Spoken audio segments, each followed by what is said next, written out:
Me imagino que todavía la confianza de poder remontar su posición en las preferencias electorales de acuerdo a la última fotografía del momento. La estrategia del Partido Morado es tener un voto informado, un voto responsable y por lo tanto lo que le estamos diciendo a la población, sobre todo a los indecisos, que son el 37% todavía, que lo que el Perú necesita es una propuesta seria. Necesita un partido de verdad, organizado, con un buen plan de gobierno, con buenos equipos técnicos, con un economista que dirige el país porque la situación económica es crítica y muy compleja. Y ese mensaje, yo creo, Mávila, que está calando. Yo que estoy en las calles todo el tiempo, la gente nos dice el tema económico, el empleo, eso es lo más importante. Por eso invitábamos al exministro Milton Bonges. Él habló de la importancia de las inversiones. ¿Cómo se maneja eso, por ejemplo, en el plan de gobierno? ¿O qué tiene el plan de gobierno del Partido Morado para que uno diga, ok, ellos sí saben responder a la pregunta del cómo, que era lo que nos mencionaba el exministro? Todos hacen ofertas, todos dicen, voy a vacunar a todo el mundo, voy a crear colegios, voy a poner carreteras. Es muy fácil hablar, pero ¿cómo se concreta y se materializa esa oferta? Primero, tener claro que acá tenemos dos tipos de políticas. Una es cómo generamos empleo inmediato y el otro cómo generamos empleo sostenible a través de las inversiones, que es diferente. Las inversiones, tanto públicas como privadas, van a generar empleo en el primer año y en el segundo año, pero la gente no puede esperar un año. Tenemos que crear empleo ahora. En el corto plazo. Y para eso hay que ser creativo y sacar de donde se pueda para poder financiarlo. Entonces el partido tiene propuestas como, por ejemplo, el monitoreo del COVID desde tu casa. Vamos a contratar a 10.000 personas, jóvenes, madres, abuelos. Desde el Estado.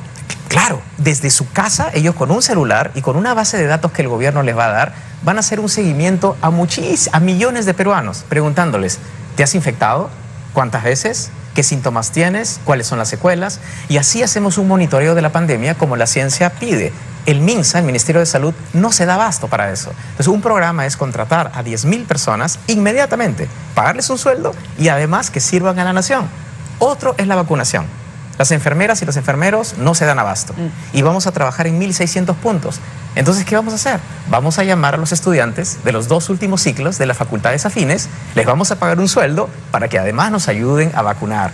Otro programa es Mi Colegio Seguro, que no requiere presupuesto adicional, que es, necesitamos adaptar todos los colegios a nivel nacional, Mávila, para el componente presencial. Es decir, las carpetas tienen que ser adaptadas, los baños también. Eso significa contratar de inmediato a carpinteros, electricistas, gasfiteros, personal de limpieza, hoy. Entonces, esas propuestas son creativas, no requieren un esfuerzo fiscal demasiado grande y generan empleo inmediatamente. Pero lo que ha dicho Milton Bonges es cierto. Se requiere además desencarpetar y echar a andar proyectos que están ahí, listos para su ejecución, pensando sobre todo en el trabajo seguro y de largo plazo, ¿no? Eso está considerado en el plan de gobierno del Partido Morado. Lo primero es generación de empleo y lo segundo es lo que usted menciona. Lo que se comenta acá ya son los proyectos que ya están listos, con todos los expedientes técnicos, pero otra cosa muy interesante son los proyectos paralizados. Si uno se va en todo el país, hay cientos de hospitales, puentes, colegios, que no se han terminado de construir por corrupción o por incompetencia técnica. Esos proyectos no los vamos a dejar ahí. Necesitamos recuperarlos para que generen empleo y también productividad. ¿Qué vamos a hacer? Los vamos a meter todos en un paquete y con un decreto de urgencia les vamos a dar trámites simplificados. Y así revivimos una serie de obras que la gente ya daba por muertas. Por ejemplo. Por ejemplo, los hospitales. En varias provincias en las que estamos nosotros, a las que vamos, hay hospitales que están a medio construir y la gente ve y dice, no puedo creer cómo la gente se está muriendo literalmente y tengamos un hospital a medio construir de hace 10 años. Entonces, ese tipo de cosas nos va a permitir también reactivar la economía, además de los proyectos que se han mencionado, esos que están listos. También vamos a hacer uso de este mecanismo que se utilizó para los Juegos Panamericanos, en donde en un convenio Estado-Estado, Gobierno-Gobierno, así es, se puedan construir este tipo de obras. Pero vamos a cambiarlo con un elemento. Vamos a pedir que en ese convenio un porcentaje mínimo sea de contratación de empresas estrictamente peruanas, para que eso genere además más empleo.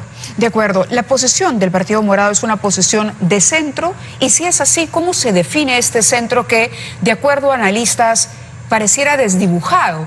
La elección parece estar polarizada.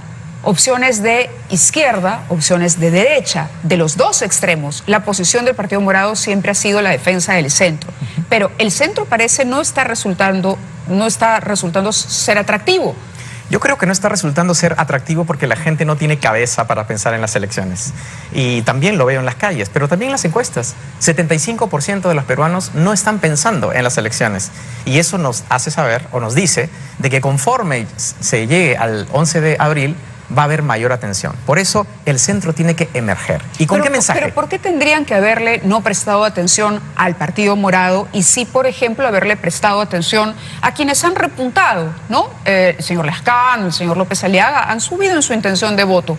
¿Por qué? ¿Cómo explicar ese fenómeno? Por los cantos de sirena. Cuando las personas estamos con las emociones a flor de piel por la pandemia, entonces ese tipo de propuestas que no tienen sentido, pero que nos soplan al oído, entonces comienzan a calar. Pero conforme llegue el día de las elecciones, yo estoy convencido que los peruanos van a comenzar a pensar mejor. El centro tiene que emerger por varias razones, pero voy a comentarle una. Si uno suma los votos de los extremos, tanto de derecha como de izquierda, suman 20%. Eso significa que el 80% de peruanos que estamos en el centro y pensamos que este está loco y este rechiflado, no podemos dejar ser capturados por decisiones de ellos. Ellos son las minorías, nosotros somos la mayoría y no podemos permitir tener un gobierno que desestabilice nuevamente, que haya crisis. Si gana la extrema derecha, el Perú va a estar en crisis, va a haber una polarización tremenda. Si gana la izquierda, también. ¿Y por qué no con el centro? Por eso, vamos a ir con el centro. ¿Qué es el centro? El Partido Morado. Un centro con contenido, un centro con partido, con organización, con un plan de gobierno considerado el mejor, con buenos candidatos a Congreso. ¿Considerado el mejor? Considerado el mejor de acuerdo a los indicadores de las Naciones Unidas de Desarrollo Sostenible al 2030. Y eso, tenemos una bancada. Yo prometí hace un año, Mávila, que íbamos a tener una bancada seria y responsable. Ha pasado un año y eso es exactamente lo que tenemos. Prometí algo y lo cumplí. Y es lo mismo que vamos a hacer en el gobierno. Lo que le estoy comentando, lo estamos prometiendo y lo vamos a cumplir. Muchos prometen. El señor Lescano tiene una trayectoria de prometer y nunca cumplir. Es un estafador de las emociones de la gente. Se está aprovechando la desesperación de la gente hablando realmente tonterías. Diciendo como que va a conseguir la vacuna del COVID para solucionar el problema de los peruanos cuando la fórmula del COVID es propiedad intelectual. Le está diciendo a los peruanos que el COVID se cura con sal y con yonque. Está diciendo que va a crear 5 millones de empleos. Diciendo que va a comprar un satélite de comunicaciones que cuesta 2.200 millones de soles en una situación fiscal en la que el país no puede comprar ese tipo de cosas. Entonces, la verdad es que me sorprende la falta de seriedad. El señor Lescano ha reconocido públicamente hace 2 días que no tiene plan de gobierno. Eso es una falta de respeto a los peruanos. Y no podemos permitir tener un gobierno que ante una crisis tan dramática y tan profunda venga un señor que no tiene idea de lo que se está enfrentando y ponga en juego nuestras vidas y nuestro futuro y la educación de nuestros hijos. De alguna manera le está diciendo a la gente que se está inclinando por la opción del Lescano, que no saben entender la explicación que usted da ahora. Es decir, que no terminan de entender que son cantos de sirena. Por esa razón, ¿no se puede hacer algún tipo de autocrítica también y el efecto que podría tener, por ejemplo, esta sensación que hay de que el señor Sagasti puede tener buenas intenciones, pero que no termina de ser de lo más eficiente en el control de la pandemia? Hay varias variables y es bien importante reconocer también los errores, Mávila, del partido y también esta vinculación, esta percepción con el gobierno de transición. El gobierno de transición ha hecho algunas cosas bien, a otras cosas no tan bien, pero lo que sí es cierto, Mávila, es que este gobierno ha dado estabilidad. Y lo que el Partido Morado ofrece al Perú es paz y trabajo. Los peruanos lo que quieren es un poco de calma. En los últimos 5 años hemos tenido 4 presidentes, sin contar el cierre del Congreso, las vacancias, las censuras a ministros. Los peruanos estamos hartos de estar en terremotos continuos. El Partido Morado ofrece a los peruanos paz. Y esa paz la vamos a mantener con un partido de centro, que esté bien organizado. Uno de los problemas que se ve venir es repetir la fotografía en el Parlamento del año, bueno, no porque no habrá una mayoría tan grande como la fujimorista, de acuerdo a los indicadores que manejamos hasta el momento, pero les va a enfrentar a quienes lleguen al Congreso un reto tremendo, que va a ser poder ponerse de acuerdo y ser tolerante para tender puentes y darle gobernabilidad a la presidencia de la República. Permitir esto y no entrar nuevamente en este conflicto ejecutivo versus legislativo. desde ese punto de vista, ¿es el Partido Morado un partido convocante cuando hoy por hoy está diciendo que hay posiciones extremas que van a radicalizar? ¿Es consciente de que aun cuando mejorara su carrera a la presidencia, tampoco tendría una bancada mayoritaria en el Parlamento, como la tuvo, creo yo, en un hecho inusual o en una elección inusual la señora Fujimori en el 2016, con 73 parlamentarios, ¿no? Es cierto, es una situación compleja, pero las decisiones en la vida lamentablemente no se toman entre lo malo y lo ideal, sino en lo que uno tiene a disposición. Y lo que tenemos a disposición acá son escenarios, primero de polarización, como ya lo he mencionado, si es que esos señores ganan, pero también de una bancada fujimorista igual a la del Congreso que tuvimos con el señor PPK. ¿Por qué? Porque si entran congresistas de la señora Keiko Fujimori, del señor De Soto y del señor López, lo que vamos a tener es una nueva bancada fujimorista mayoritaria en el Congreso. ¿Eso queremos los peruanos? No. Entonces, por eso es importante que el Partido Morado... ¿Está diciendo que Hernando De Soto y López Aliaga son de alguna manera vertientes del fujimorismo? Pero por supuesto, al señor De Soto le encanta abrazar a las dictaduras y no defender la democracia. ¿A alguien le queda duda de eso? El señor De Soto dice que es un candidato serio, pero sin embargo su plan de gobierno ha sido calificado como uno de los peores, y cuando le preguntan dice, no, yo lo he publicado en la revista The Economist, y al día siguiente sale el representante de The Economist en el Perú diciendo que eso no es cierto. Dice que es el intermediario de los transportistas, y los transportistas hoy día lo han negado.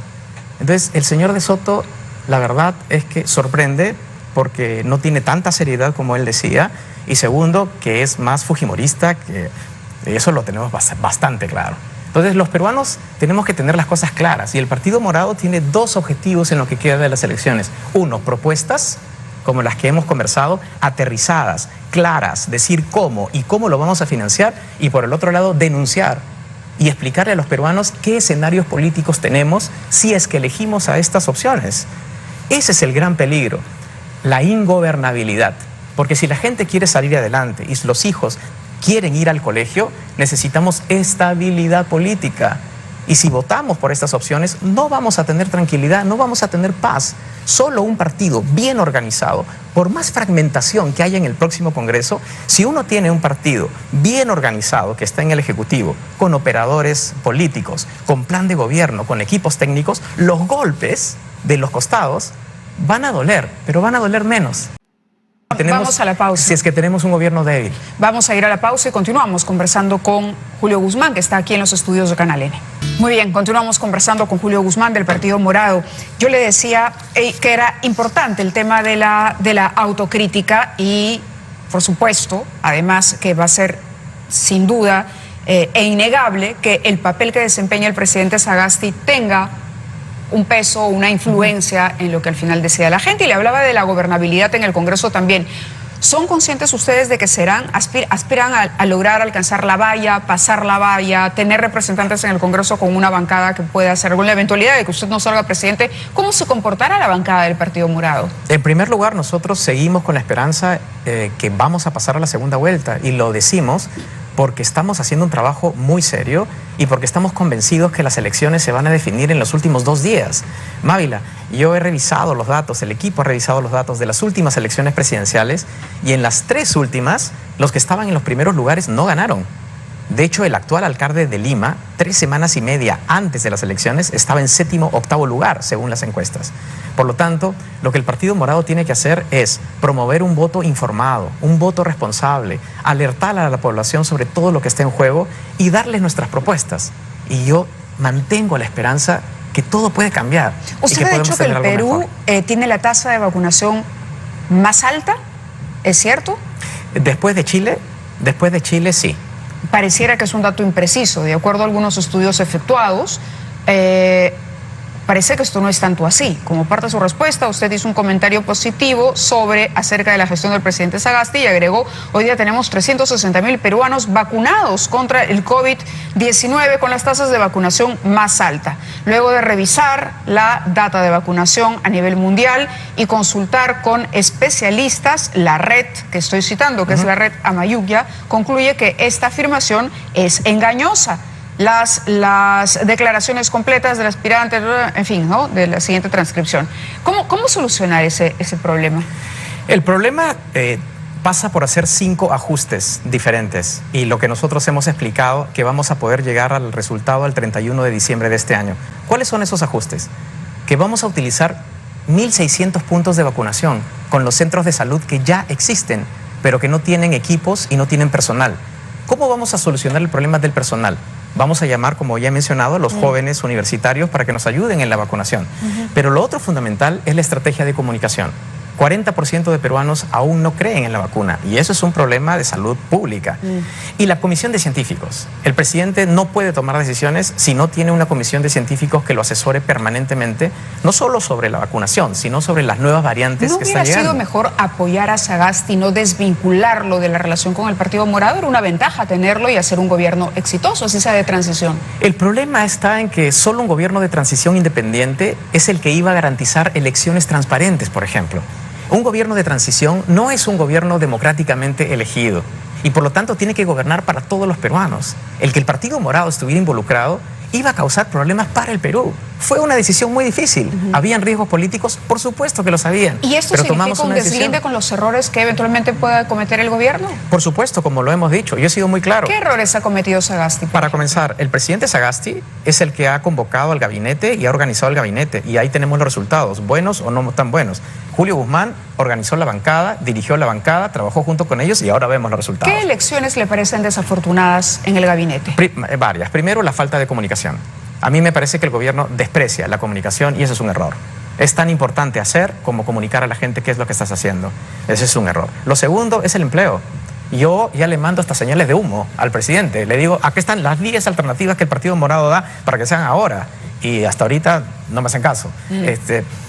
¿Me causa frustración? Sí, me causa frustración. Pero estamos hablando de quién iba a ser su vicepresidente. Sí. ¿Se equivocó al elegirlo? Definitivamente no, porque el que iba a ser presidente soy yo. El señor Sagasti, como vicepresidente, iba a ocupar cargos en el gobierno muy importantes.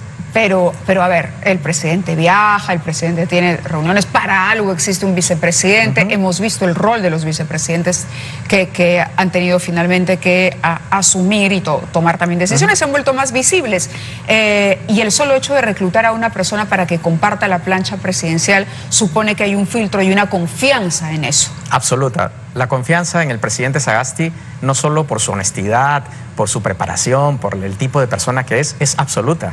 Pero una cosa es ser presidente de la República y otra cosa muy diferente es ser un líder llevando a cabo programas del Estado de distinta índole. El día de hoy lo que necesitamos es firmeza, es tomar decisiones, es comunicar a la gente. Está diciendo que el señor Sagasti podría haber sido un buen vicepresidente, pero no es un buen presidente. Me parece que como presidente hay algunos espacios de mejora y no es la primera vez que lo digo. Y además es algo que nosotros inclusive hemos conversado en persona. Y un tema es el comunicacional. El presidente Sagasti no utiliza la comunicación como un arma importante. Y eso es en este momento fundamental porque la gente está muy sensible. Tiene las emociones. ¿Hubiera preferido como líder del Partido Morado que este reto de llevar adelante un gobierno de emergencia, un gobierno transitorio, recayera en otra fuerza política? Lamentablemente no había otra opción. No se pudo pensar en otro escenario porque la única persona que podía ser presidente de transición tenía que ser de la bancada morada, porque fue la única bancada que en colectivo se opuso a la vacancia. Pero también teníamos a la señora Saltiesteban, ¿no? Por ejemplo. Sí, pero esa opción fue denegada. El Congreso se opuso a esa opción. Pero le pregunto no sobre lo que pasó, sino lo que usted hubiese preferido. Hubiese preferido que en el consenso al que se llega en el Congreso hubiera resultado esta situación encargada a otra fuerza política, claro, y no al Partido Morado. Lo ideal hubiese sido que en realidad la mesa directiva hubiera sido de consenso y donde los integrantes hubieran representado realmente a aquellas personas que se opusieron al golpe y que representan a varios partidos. Lamentablemente la situación no se dio para eso. Y regreso a lo que comenté. En la vida uno no toma decisiones sobre lo ideal y lo malo, sino sobre lo que tiene sobre la mesa. Y lo que teníamos sobre la mesa es eso. Lo que yo sí puedo decirle es que en el momento en el cual yo llamé a un medio de comunicación, a RPP, para mencionar la posibilidad de que el señor Sagasti fuera presidente, nosotros no teníamos idea de cuál iba a ser el impacto electoral. No sabíamos la ley electoral, si es que eso iba a hacer que nos excluyan o no. Tampoco, obviamente, estábamos al tanto del riesgo político que eso significaba para la campaña. Sin embargo, tomamos una decisión porque creímos que era lo correcto, porque nos pareció que ante esa crisis política alguien tenía que poner el pecho y el Partido Morado era el que más credibilidad y autoridad tenía para poder hacer eso. Lamentablemente, estamos acostumbrados a políticos que hacen cálculos. El Partido Morado tiene políticos que no hacen cálculos y que toman decisiones arriesgadas, pero porque es lo mejor para el Perú. Y si hay un pasivo... ¿La bancada es la que elige al señor Sagasti? No. ¿O usted le hace el pedido? Fue mi persona fui yo quien pensó en el señor Sagasti como el próximo presidente para proponerlo, obviamente, y para que el Congreso decidiera, porque finalmente el señor Sagasti es el presidente votado o elegido por la mayoría congresista. La mayoría de ellos golpistas. Entonces, y en ese momento... Pero a ver, le dio el reto, pero lo dejó solo luego, ¿no? Yo no diría solo, sino fue un acuerdo. Al día siguiente, cuando él juramentó como presidente, nos reunimos 3 horas en su casa, muy temprano. Y le comenté que lo mejor para todos los peruanos era mantener absoluta independencia para garantizar ciertas cosas, como por ejemplo las elecciones generales. Y su respuesta fue inmediata. Y me dijo, Julio, tienes toda la razón y pienso lo mismo. Me dio la mano y me dijo, nos vemos en julio del próximo año. Y así ha sido. Y así ha sido. No lo he vuelto a ver. Hemos cumplido nuestra palabra. ¿Y eso ha significado pasivos para nosotros? Sí, ha significado pasivos. Hay que reconocerlo. ¿Que estamos arrepentidos de haberlo hecho? No, porque era lo correcto en ese momento. Yo estoy seguro, Mávila, que miles de peruanos hubieran muerto, más peruanos hubieran muerto, si el señor Merino fuera presidente el día de hoy. Si el señor Merino fuera presidente el día de hoy, no tuviéramos una sola vacuna, por el simple hecho que la comunidad internacional no reconocía su gobierno.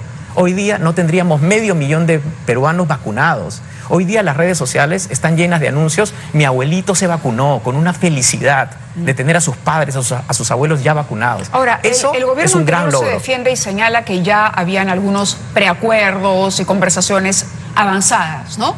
Que lo que faltaba era, digamos, que se había colocado la pelota frente al arco simplemente para patearla. En realidad el presidente Sagasti dice lo contrario. En una entrevista en Caretas, él dice que cuando llegó no había nada, así literalmente. Y en 2 meses consiguió asegurar 48 millones de vacunas y al día de hoy, como repito, hay 500.000 de peruanos vacunados. Pero todavía no están los contratos, ¿no? Ojo. Los contratos de las 48 millones, no. Él lo que tiene es un acuerdo y un compromiso. Correcto, pero ese compromiso, no la firma de los contratos. Claro, pero ese compromiso es un compromiso formal y además con laboratorios internacionales. No es, digamos, cualquier agente en general. Entonces, sí tenemos que reconocer eso. Y otra cosa que sí hay que reconocer del gobierno de transición es la estabilidad. Ha traído un poco de calma a la gente, al margen de los problemas que se han presentado y que yo mismo he mencionado en esta entrevista. Pero sí hay que reconocer primero que el presidente Sagasti es una persona limpia, es una persona honesta, es una persona preparada y es una persona que el día de hoy ha logrado, como repito, que los peruanos tengamos esperanza en que todos podamos ser vacunados por los esfuerzos que se están haciendo. Complicada la situación, pero me imagino que ustedes confían en remontarla, ¿no? Sí. Eso es, se va a quedar solo con una vicepresidenta, eventualmente. Que es además una extraordinaria persona. Flor Pablo. Si no gana la presidencia, ¿qué hará Julio Guzmán? No me pongo en ese escenario porque soy de las personas que queman etapas. No voy a pensar en el futuro hasta que estemos en primera y en segunda vuelta y de ahí veremos. Hay 2 opciones, que sea presidente, con lo cual vamos a tener realmente un futuro de paz y de trabajo, y la otra que no lo sea, y ahí veremos. Y entonces recién nos dirá... Ahí recién comenzaremos a pensar. ¿Será un buen perdedor si pierde? Como siempre en mi vida.